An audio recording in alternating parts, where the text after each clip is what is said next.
ជំរាបសួរលោកគ្រូហើយសួស្តីដល់មិត្តរួមថ្នាក់ទាំងអស់គ្នាហើយនិងបងប្អូនទាំងអស់គ្នាដែលបានចូលមើលវីដេអូខ្ញុំអញ្ចឹងវីដេអូនេះខ្ញុំតពីវីដេអូមុនគឺពីវីដេអូមុនខ្ញុំធ្វើរបៀប install CentOS នៅលើ Mac អញ្ចឹង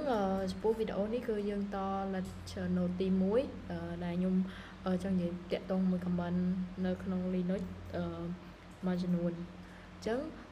ដំបូងគឺអ្នកទាំងអស់គ្នាពេលដែលអ្នកទាំងអស់គ្នាបើកUTM នេះគឺយើងបានចូលមកកន្លែងនេះយើងធ្វើការ log in អញ្ចឹងដោយសារខ្ញុំ log in ហើយអញ្ចឹងសម្រាប់ដល់កន្លែងនេះខ្ញុំសូមប្រើតាក់ទងមួយនឹងការ check ទៅលើឈ្មោះរបស់ server របស់យើងឈ្មោះអីអញ្ចឹងដើម្បី check ឈ្មោះ server គឺយើងប្រើ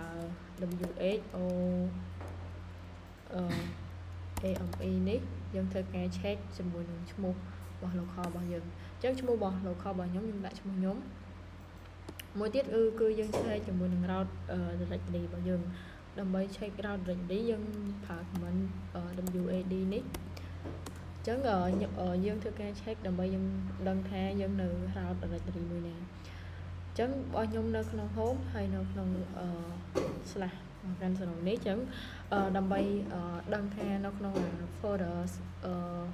directory នៅក្នុងសរុបហ្នឹងមានអីខ្លះអញ្ចឹងយើងប្រើ command ls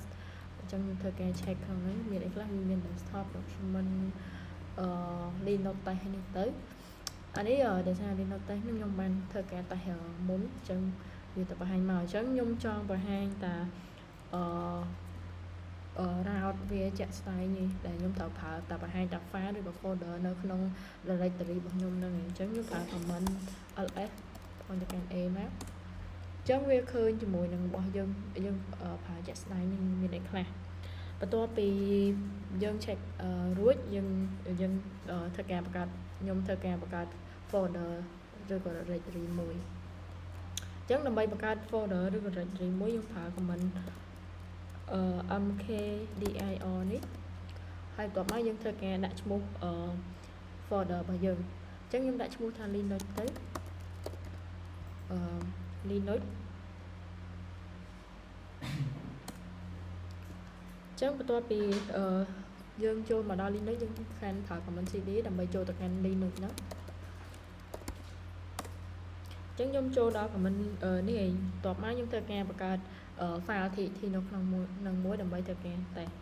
អញ្ចឹងដើម្បីប្រើ command ហ្នឹងបានយើងប្រើនេះtype តមកយើងធ្វើការដាក់ឈ្មោះ Linux របស់យើងអញ្ចឹងដាក់ linux.txt មក linux.txt អញ្ចឹងបន្ទាប់ពីយើងធ្វើការនេះហើយខ្ញុំសូមបញ្ចូល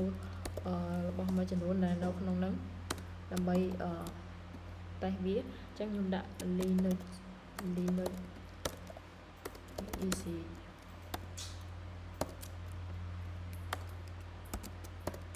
ប៉ុណ្ណេះហើយតើបើយើង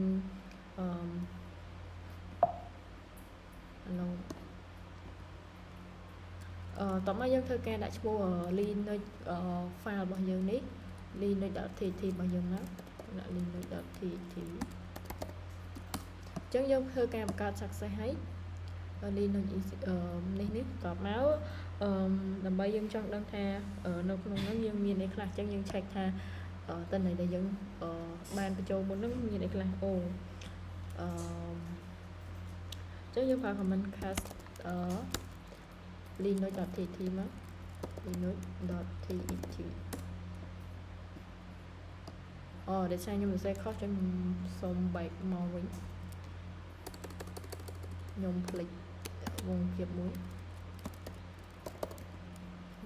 .txt អញ្ចឹងយើងធ្វើការបង្ហាញភាសាទៀតមកនេះអញ្ចឹងវានឹងបង្ហាញឈ្មោះដែលនៅក្នុង TXT នឹងយើងបានអីខ្